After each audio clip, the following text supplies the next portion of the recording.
Good morning, good afternoon, good evening, folks. Michael Zuber, one rental at a time. It is Monday, and that means we start on fire. And that means we got the one and only Greg Dickerson. How you doing, sir? Doing great, Michael. How are you today? I'm doing very well, man. I appreciate your time. You have an amazing playlist that goes back years that people should check out. Today, we got three exciting topics. We're going to talk about renter nation, billionaires, and maybe an inflation surprise. But let's start off with this concept of renter nation.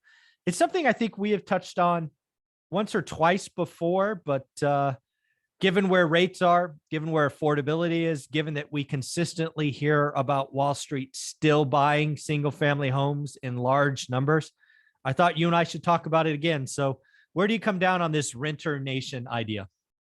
Yeah. So, I mean, it's becoming more and more popular with Wall Street investors. It all started as a product of the 2009 collapse when, all of the toxic assets landed on the, books of the banks, and, the Wall Street investment firms came in, bought up those toxic assets, couldn't sell them. So they just said, well, we'll keep them and rent them, created a business model. And it was mostly with existing homes. And then, the launch of the iBuyers and all that, and now the build to rent movement where, large, public home builders and private home builders are building communities of homes exclusively for rent and building portfolios and then flipping those, to Wall Street. So it's becoming more and more popular. It's, I guess you could equate it to a bond play in terms of, real estate being a store of wealth, the ultimate store of wealth and value, as far as the world goes back in history. That's where it all started. And, there's not a lot of great places to park your capital right now. So, there's still a lot of capital out there looking for places to go and protection. Yeah. And I think it's getting worse, not better. I think scared capital seeks safety. And, I saw many articles last year, and it's probably still true, that the best risk-adjusted return, this was probably middle of 2021, was the single family home. They were getting like 6.5% risk-adjusted return, which again, in Wall Street speak, doesn't sound great. But when the cost of capital is 1%, it's kind of a home run. Yeah, it's all levered up, and that's what they do and what they're doing. And then they have the long-term outlook. So they're looking at, a 30-year outlook on some of these plays as well. So they're getting cash flow, and they're getting the appreciation, and they're getting, pay down of principal. So it's kind of like the perfect storm for those investors. So it's becoming more and more prevalent. It is becoming, for a lot of people that want to buy a house, it's becoming an issue in some areas because the investors are buying more and more houses in the Sunbelt areas, especially. That's where the competition is for these assets mostly. For sure. So it's creating, it's creating headlines, and it's creating, headwinds for that buyer out there looking for houses. And it's also putting pressure and keeping pressure on prices. Yeah. The other thing I thought you brought up that was excellent is they definitely pivoted, right? They were buying cheap in the last crash, kind of, almost sight unseen, right? They were getting books, and they were buying them all. And they knew that some of them would be dogs, but the average would be great. And they definitely pivoted about 2 years ago, at least in my market, right? They want newer stuff. And in some markets, all they want is new stuff. They basically found out that, managing old homes is expensive, right? You got capital improvements and roofs and, mechanicals and things of that nature. So, they are definitely working with builders now. And I actually think, given affordability kind of for owner ocs, it is very likely that if building slows down, which you and I have talked about a bunch, and I'm already, just so you know, I'm already seeing builders offer credits on, buy down on points. They're already starting to offer these other incentives, and again, 100%, you called it, you nailed it. It's already happening. But I suspect what they're going to do is they're going to look to Wall Street and go, hey, you want to buy them all? Because again, I read a couple of articles where they're actually more profitable selling to Wall Street, right? They can build them a different quality, rental quality versus homeowners. They deal with one buyer, not 100. So I think as owner ocs pull away, builders may focus on Wall Street. What do you think? Yeah. They, it's, I guess, fulfilling an order, but if you've got a fund out there that says, hey, we need 1,000 new homes, and you're a builder Why They're not? not building for somebody. They just say, hey, we want 3 bedrooms, 2 baths with these types of finishes. Yep. So you're just going out there basically building for yourself. There's nobody watching, nobody checking, nobody calling you on the phone. It's a very easy business model, and you know what they're going to pay. So that could become more and more popular as we go along, and it's already starting to build momentum. I think I sent you an article the other day about what is it, $1 billion purchase portfolio that I can't remember who purchased it. Goldman Sachs, I think, or somebody. Goldman Sachs, one of those Wall Street players. Yeah, it's really interesting. But as far as the housing market goes, I mean, we're seeing the tide change. We're seeing home builders, traffic's down. They're not getting the multiple offers. They're getting the inventory starting to build and stack up. You can go to Google Trends and you can see searches for new homes is way down. Mortgage demand is way down. Mortgage companies are laying off, by the thousands across the country. So the tide is changing and turning a little bit. And, this is what the Fed wanted. And this is obviously what we need, because the housing market is way overheated. It's great for people that have, had the benefit of the appreciation, but it did get way overheated, and inventory levels still, they're rising in some areas, but there's still a lot of markets, like mine, small markets that, are going to take a little while to catch up. But we're starting to see price reductions. We're starting to see days on market tick up. We're starting to see more houses hit the market because the public's always behind, right? The retail, is always behind. So you'll start to see people now say, hey, let's put our house on the market. And it's a little bit too late now that we're kind of rolling over the cliff there. But interesting times. But as a builder, that's the ideal situation, is building for an investor that really doesn't care. They just say, hey, we want these things, go build it. Yeah. And we'll take as many as you can, right? It's kind of an endless supply. So the other thing I want to talk about when we talk about build for rent, Wall Street, there's a belief out there that at some point they're just going to liquidate, right? I see it all the time. What's going to happen when Wall Street liquidates everything? And again, my opinion is, folks, you don't understand the model.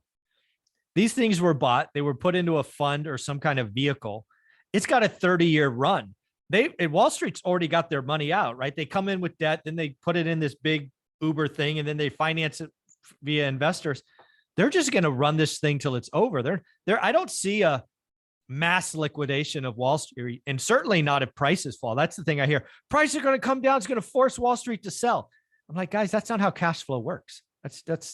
I don't get it. So do you see it that way, or maybe I'm missing something? Yeah, I mean, they're not stupid, right? So they're not going to put everything on the market at the same time. They'll time it just like anything else. They'll look at demand, and right now it's a long-term play. The biggest problem that investors like that have, those are pension funds, sovereign wealth funds, life insurance companies that have this money. They need return. They have to generate yield, and the hardest thing for these fund managers to do is roll that capital over. Right. So the best thing for them is a long-term investment like a house. Yes. Hey, this is a 30-year outlook. We'll park the money. We've got income. We can lever it up. So they have more incentive to just keep, leveraging the assets, and, and those investors, they want to roll that capital back in. So they don't want the money back. Exactly. They don't return. Yeah. I hope people hear that, right? Liquidating, selling portions of a portfolio is a problem for Wall Street, because that capital comes back and they got to deploy it again.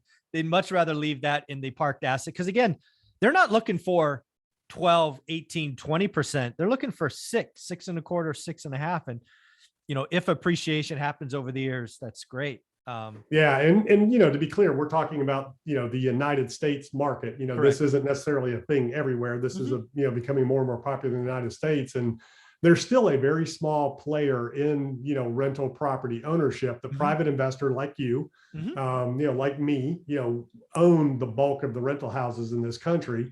And until you start getting into multifamily properties, and those are owned more by, more sophisticated companies and outfits, but more and more people at the retail level are, have gotten into multifamily, gotten into storage, industrial. So, investment property in the United States is, primarily owned and controlled largely by just individual investors that have a portfolio. And the question is, how much, how long will that continue? How much pressure will that put on, housing inventory and stock and things like that? And, private investors are more likely to sell and more apt to have to sell at some point. And, pretty much, to be clear, everybody liquidates at some point. Sooner or later, we all liquidate. So will these funds ever divest? that's probably in their business model at some point. I know a lot of these funds that bought the assets. When I say toxic assets, I'm talking about mortgages that went bad, that were on the books of these banks. They unloaded them in packages to these investment funds. So the investment funds bought the bad mortgages. They, cleaned them up and put tenants in there and then resold those as a package, to investors of performing occupied houses. And some of them did that, for that reason to exit. So the question is, who's the exit? Yeah. Do they put them on the market, sell them retail, or do they sell them to another fund? And it's more likely that the portfolios just get bigger and then moves to another fund. And that's exactly where I would go with this. The chances that Wall Street calls up your local real estate agent, puts a bunch of elbows in the ground to list and sell is very, very unlikely. It's too slow. When Wall Street moves, they want to move faster, right? They have another asset that they want to deploy the capital to. So what I see happening is they get to some point in their 30-year journey. It's year 12, right? They've gotten all the depreciation or whatever they want. They're going to sell it to another fund, all as a package. And maybe the most recent example of that was Zillow. So exactly. Zillow, when they discontinued their buying program, Z-Buyer program, they had all these houses and they weren't making money, and they sold those off to Wall Street investors in packages. Yeah, I mean, they certainly sold a couple one-offs, and people will talk about that. But yeah, they sold. Yeah. There was somebody that talked about they sold their house to Zillow for, I don't know, whatever it was, and bought it back for 30% less. Yeah, good for them. Because I think Zillow went back to some of the original owners. Maybe said you want it back. I don't know. It's some of that stuff. I don't know if it's fake news or not. It certainly made a grabbing headline. Yeah.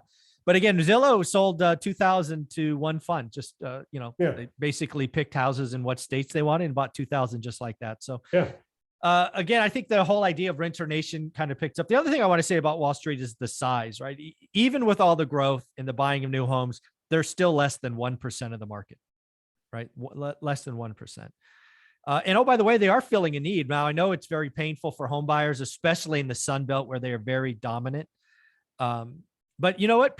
People need rentals too. Not everybody can buy a home. So, renting a home is a value for lots of people. So, yeah, it's just sensitive right now because there's so little inventory. And again, this is a very unique time. It's an inventory problem. You go back 3 years and inventory levels were fairly normal. I mean, they were a little bit under pressure here and there, but average days on market used to be 6 months. I mean, before all this craziness started and things like that. And, the curve is rolling over, and, there's a lot of new construction. There's a lot of units in the pipeline that are coming to the market in the next year or so. I mean, I think, construction starts in houses in production, I think it's the highest levels we've seen in probably 10 years. Yeah.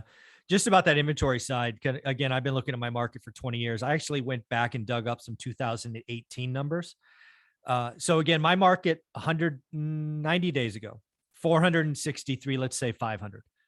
As of last Thursday, we had roughly 1,000. So again, we are up 100% in about 90 days. Yeah, that's crazy. Yeah. Bigger markets. That's what we're starting to see. 2018 though, 2813. It was almost a balanced market. So again, we're up 100%, but we're still 60% below normal. So we are definitely working our way back. Some of these increases are crazy, triple digits, but there's still a lot more room to go to get back to kind of, I consider 2018 kind of a normal market, and we still have a long way to go. It'll double again, and it almost might triple. So yeah, it depends on where rates go. Rates are doing their job, because I mean, it's the affordability index. Absolutely. We talked about it, Affordability, absolutely. It is demand destruction, and also let's not forget supply destruction. There's a lot of, again, I've done math with a dozen people in just the last week, because I had a buddy on Wednesday who looked at selling his home, buying the one up, better school district, 2 miles away, extra bedroom. His payment tripled. Right? Because he got a 2.5 and he had to go to like 6.2. His payment tripled. Yeah. Not a lot of people are going to do that. So crazy times. So again, Greg, you put out a lot of amazing stuff. You have a great playlist on my channel. Where can people find you? Yeah, gregdickerson.com. All my info's there. Go check it out. Thanks, buddy. I appreciate you.